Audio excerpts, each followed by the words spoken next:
Sebuah truk menabrak dua angkot dan satu mobil minibus yang sedang terparkir di Jalan Lintas Barat wilayah Pasar Kecamatan Gisting, Tanggamus Minggu pagi. Sampai begitu. Wow. Polisi segera mengevakuasi sopir truk dan angkot yang sempat terjepit di dalam mobil. Satu angkot rusak parah dan satunya lagi mengalami kerusakan di bagian belakang. Kecelakaan berawal dari truk yang melaju dari arah Kota Agung menuju Pringsewu diduga mengalami remblong. Kondisi jalan yang menurun membuat sopir truk tidak mampu mengendalikan kendaraannya hingga menabrak 3 mobil lain di depannya. Jadi menurut keterangan para saksi, bermula dari R6 itu berjalan dari arah Kota Agung menuju Talang Padang. Sesampainya di Pasar Gisting diduga ran R6 tersebut kehilangan remnya. Jadi menabrak 3 angkot. Dalam laka lantas ini tidak ada korban jiwa, Pak, hanya kerugian material. Kecelakaan beruntun ini tidak menimbulkan korban jiwa. Seluruh korban luka kemudian dievakuasi ke rumah sakit. Kecelakaan sempat menyebabkan kemacetan karena kondisi jalan yang sempit dan berada di pusat keramaian. Andri Kurniawan melaporkan dari Tanggamus.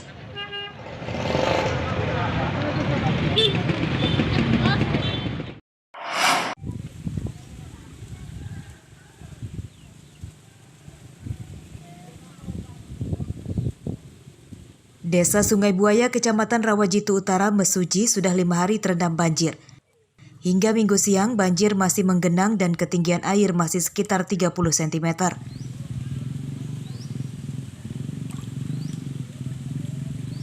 Banjir karena luapan Sungai Buaya di desa ini yang tidak mampu menampung debit air hujan.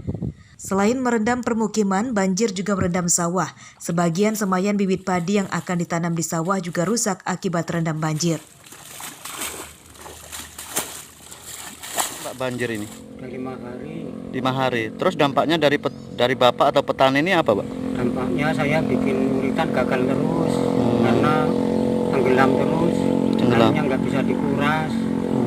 Jadi ngurasnya pakai manual, Pak ya? Ya pakai ember. Warga meminta kepada pemerintah agar dibuatkan tanggul di sepanjang pinggir Sungai Buaya. Sebab air sungai rutin meluap ke permukiman dan sawah saat musim hujan tiba. Dengan adanya tanggul tersebut diharap dapat mencegah banjir saat musim hujan tiba. Mustaqim melaporkan dari Mesuji.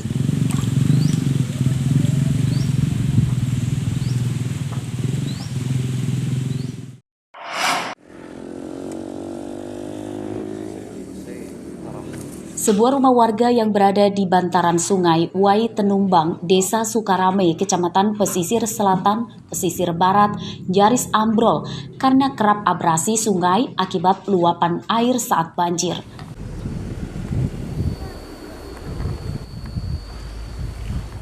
Bagian dapur rumah semi permanen itu mulai runtuh tergerus air sungai yang kerap meluap saat musim penghujan seperti sekarang ini.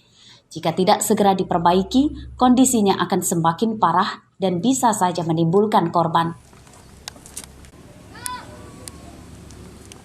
Meski kondisinya sangat membahayakan, sang pemilik rumah terpaksa tetap tinggal di rumah itu bersama suami dan anaknya yang masih kecil, karena mereka tidak memiliki tempat tinggal lain. Mereka berharap pemerintah bisa membantu memperbaikinya. Berapa rumah yang sudah habis ditelan banjir? Udah 2 rumah yang habis, sama ini 3 berarti. Jadi kondisi ibu ini bagaimana kalau ketika air pasang, Bu? Ya kayak lautan naik gitu.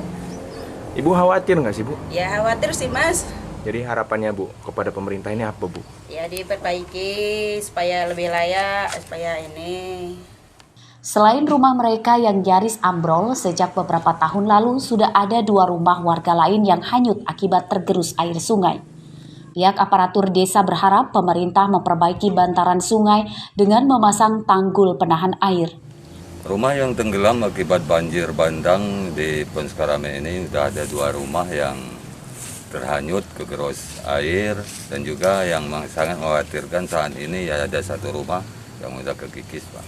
Di saat banjir di Sungai Wai Tenumbang ini bukannya merendam dari perumahan warga, bahkan merendam daripada Jalan Lintas Barat di Kabupaten Pesisir Barat ini, Pak, sampai setinggi lutut.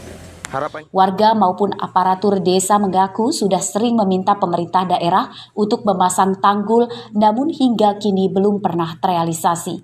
Rosandi melaporkan dari pesisir barat.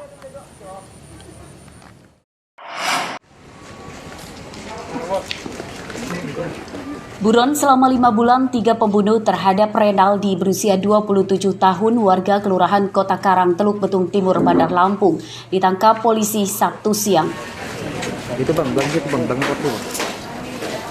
Ketiga tersangka bernama Marwan, Ahmad Subek, dan Ambo Trang. Ketiga tersangka ditangkap di tempat persembunyiannya di Desa Singai Benduh, Kecamatan Tanjung Jabung Timur, Provinsi Jambi. DPO di sana. Ya. Peran dia adalah membantu melarikan. Tersangka dan korban berasal dari kelurahan yang sama. Dari hasil pemeriksaan polisi, pembunuhan itu dipicu dendam tersangka Marwan dan Ahmad Subek yang saat malam sebelumnya terlibat senggolan motor dengan korban dan berakhir cekcok mulut. Malamnya itu. Pakai motor, kenapa? Keesokan harinya tersangka yang dendam kemudian mengeroyok korban dengan senjata tajam jenis badik.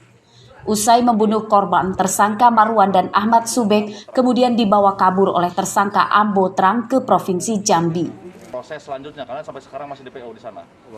Motifnya sebenarnya mereka ini udah kenal, jadi malamnya memang ada permasalahan, sempat cekcok mulut malamnya itu.